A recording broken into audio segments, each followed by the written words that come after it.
Tem dois últimos que eu confesso que eu não tenho conhecimento. Talvez Morro dos Ventos Uivantes, eu sei alguma coisinha, mas Jane Eyre eu já não conheço. O que você tem para falar sobre esses dois, Fernanda? Então, Jane Eyre é um romance da Charlotte Brontë, também trouxe essa edição em inglês da Penguin Classics, que é muito boa, mas ela era uma menina muito solitária, como muitas daquela época, né? Ela era, apesar de às vezes terem muitos irmãos, eles eram muito solitários, não era o caso dela, mas ela era muito solitária. E uma menina muito rebelde, ela queria ler, ela queria escrever, ela queria saber as coisas, ela questionava e ela era punida, ela era muito punida. E hoje eu acho que ele é um pouco mais discutido, mas na época ele não foi um livro tão conhecido como o Morro dos Ventos Uivantes, né? Eu acho que vale a pena para quem se interessa, tem até uma linha, uma vertente que diz que pode ter a ver também com um feminismo embrionário, ali um começo de feminismo pela escrita dela. E já o Morro dos Ventos Uivantes, ele entrou mais pro cânone facilmente, é mais conhecido também aqui no Brasil, porque amplamente ele é lido nas escolas lá dos Estados Unidos, também. E essa questão da mulher louca, sabe? Então tem de tudo. Ele começa obscuro. Então começa um cara alugando um casebre. Ele vai falar com o cara que alugou pra ele lá, o locatário dele. Ele é maltratado nessa casa. Ele fala, beleza, acho que amanhã vocês vão estar melhores. Na manhã eu volto de novo. Começou a maior tempestade da face da terra. Ele ficou preso na casa do locatário dele. Não conseguia voltar. Ninguém queria ajudar ele a voltar. Ninguém queria deixar ele entrar na casa. Ninguém queria servir uma água, uma comida pra ele. Os cachorros latindo que nem loucos. E você fica, gente, o que esse homem voltou pra casa desse cara? Por que ele alugou essa casa? E aí ele entra num quartinho. Deixam ele entrar num quarto, e nesse quarto ele começa a encontrar vários livros mofados, várias anotações de uma mulher. E aí ele começa a ter sonhos com essa mulher. Sonhos com essa mulher que escrevia sobre Heathcliff. Então a ideia geral é de que é um livro que fala sobre esse narrador que entra numa casa que ele não é bem-vindo, não é bem querido, e ele acaba descobrindo a história do Heathcliff, que foi um órfão daquela casa, que agora ele é o senhor da casa, e se apaixona por uma outra garota, só que ela não corresponde a esse amor, e entra aquela questão. Ele é uma pessoa ruim, né, porque ele é muito bruto, a história toda, ele é uma pessoa ruim pelo lugar que ele cresceu, por ser um órfão, sozinho, tal, ou ele é um anti-herói, ou ele é construído assim de uma outra forma. Pra mim, ele é um anti-herói. É claro que o meio muitas vezes faz o homem, mas eu acho que ele escolhe ser daquela forma. Eu acho que a autora coloca de uma forma que ela quer mostrar que o homem também pode ser mau por si próprio, né? A pessoa também pode ser má por si própria, não só pelo meio que a faz. Ele poderia muito bem ser gentil com as pessoas que apareceram depois na vida dele. Mas não, ele escolhe ser assim com todo mundo. Então acho que são dois livros muito bons, são dois livros muito esquecidos por bastante tempo por terem sido escritos por mulheres, mas eu acho que eles mais facilmente agora, né, a gente está falando de final do século XVIII e começo do XIX, é uma literatura gótica também de um locus horribilis diferente. Não é o castelo, mas é uma mansão, um lugar meio estranho. É tudo à noite, tenebroso, as pessoas são brutas com a gente, então muda o locus horribilis do locus, mas também para o comportamento humano.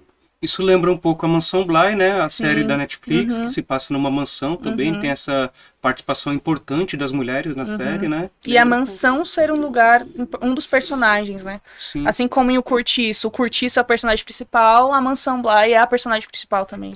Se não fosse ela, não aconteceria mais nada. Agora sim, literatura, cinema. Como você enxerga as adaptações pra gente deixar aqui essa bomba aí no seu colo? Geralmente eu não gosto. Até bebeu água, né? Vamos lá.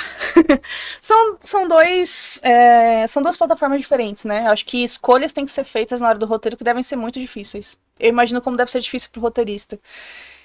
Acho que é mais fácil quando você tem o autor do livro do seu lado, ele aceita ser um co-roteirista com você e fala, isso não pode tirar, isso pode tirar, isso não pode tirar. Mas como é que você vai fazer uma adaptação de uma coisa de 200, 300 anos atrás?